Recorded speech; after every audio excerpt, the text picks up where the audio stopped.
When I'm creating a guide thread for my warping board, I start with a heavy yarn, cheap yarn, and I make an overhand loop, which is like an overhand knot, except that instead of using two loose ends to make the overhand knot, you're using the single yarn and you're folding it over so that you have a loop up here.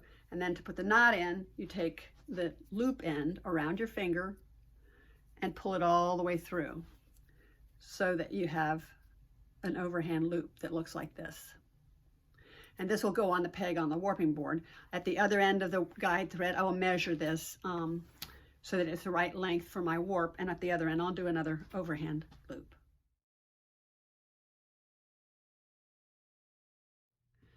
A slip knot is a knot I use with one strand of yarn that I'm adding to the warping board. I will make a slip knot and put it on the peg and start my warp. So when I do this, I put the short end in my left hand, the long end in my right hand, and I'm going to wrap the long end around my fingers and pull the long end through the loop.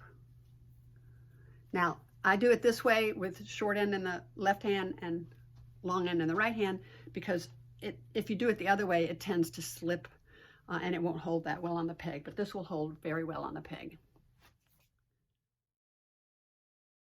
When you're joining two yarns to make a color change, you can also use a slip knot there or an overhand. I'm going to show you the slip knot first, but you have to do it the opposite way I just showed you because the short end, if you don't want this to slip off when you pull, you want the short end in your right hand and the long end in your left hand. You're going to wrap the short end around your fingers and pull the short end through just the loop, not the whole end. So you have a loop. And then when hopefully this knot will end up close to one of the pegs at the top or the bottom of your warping board. And when you pull on it, it won't come undone. If you do it the other way with the short end in your left hand and the long end in your right hand, when you pull on it like that, it will come apart. An overhand knot is another way of joining two yarns when you're changing colors or starting a new cone on the warping board. So you'll take the two colors, short end in your right hand, long end in the left, just like you did with the slip knot. You're going to wrap the short end around your fingers. I don't know how best to show you this. Wrap the short end around your fingers and pull a loop through. But for an overhand knot, you pull the ends through as well. And this is more secure because it won't come undone. I use a counting thread to keep track of every inch of my warp so that I can easily spread it in the rattle. And I usually use shoelaces. And when I finished with measuring an inch, I take the one that is above and pull it down, and the one that is below and pull it up. And that twines that group together. And then I'll measure the next inch and I'll twine this one down and this one up. Now I'm going to show you the knots that I use for tying off my warp chain so that I can take it to the loom.